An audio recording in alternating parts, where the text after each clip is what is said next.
नहीं, अब कहा जा रहा है कि रोस्टर का खेल समाप्त हुआ है। अच्छा। अगर आप देखेंगे तो 44,000 वैकेंसी तक पहुँचे हैं अभी तक। हाँ। 27,000 से स्टार्ट हुआ इलेक्शन से पहले, हाँ। फिर 35,000 आया, फिर 44,000 आया। अच्छा। और इस बीच में आप देखेंगे कि पिछले लगभग 1 साल प्लस होने को चला है। हुँ। रोस्टर से स्टार्ट हुआ, अब नोटिफ़िकेशन आएगा और इलेक्शन से पहले लगा, अब तो निश्चित रूप से इलेक्शन है, कौन इतना बड़ा रिस्क उठाएगी सरकार? वैकेंसी तो देना ही देना है। उस समय 1,20,000 वैकेंसी की बातें चल रही थी, लेकिन माननीय शिक्षा मंत्री जी 26,000 से 27,000 वैकेंसी पर टिके हुए थे। तो चूँकि 1,20,000 वैकेंसी की माँग हुई, तो शायद यही बड़ा कारण रहा हो कि कहीं सरकार को उल्टा ही ना पड़ जाए, अगर हम कम वैकेंसी देते हैं, तो उसको टाल दिया गया कि इलेक्शन के बाद देंगे, टीआरई 4 देंगे, फिर बाद में टीआरई 5 भी देंगे।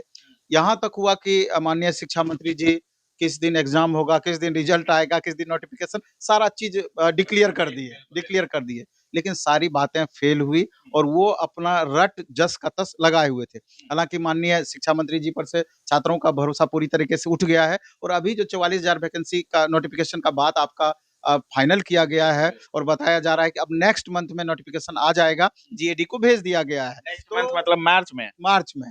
तो हमको लगता है कहीं न कहीं अभी देखे होंगे कि एक प्रेस कॉन्फ्रेंस हुआ छात्र नेता का। हुँ।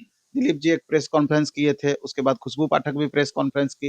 दिलीप जी 16 तारीख को आंदोलन का डेट रखे। लेकिन उससे पहले हम कहना चाहते हैं कि ये नोटिफ़िकेशन का जो वादा किया गया है 44,000 वैकेंसी का, ये सच या झूठ या कितना भरोसा इस पर किया जा सकता है? कितना भरोसा है? भरोसा किया जा सकता है।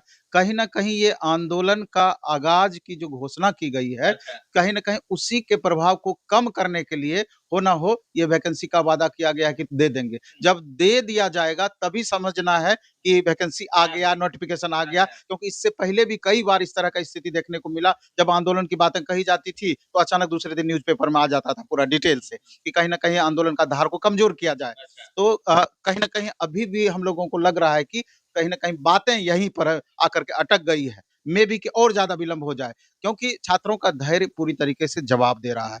क्योंकि सभी छात्रों की कंडीशन आर्थिक रूप से एक जैसा नहीं है। बिल्कुल। बहुत साधारण परिवार के छात्र भी हैं, मज़दूर परिवार के छात्र भी हैं, किसी तरीके से बीएड किए, डीएलएड किए, उस लायक खुद को बनाए कि कम से कम इतनी अच्छी संख्या में माननीय मुख्यमंत्री जी लगातार वैकेंसी देते आ रहे हैं, एक सीट हम अपना सुनिश्चित कर पाएँगे।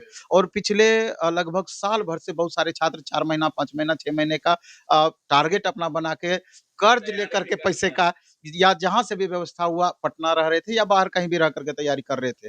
लेकिन निश्चित रूप से महिला हो या पुरुष हो बहुत धैर्य जवाब दे गया है और कहीं न कहीं इमोशनल ब्लैकमेल भी एक तरीके से हो रहा है छात्र और ये बहुत दिक्कत वाली बातें हैं।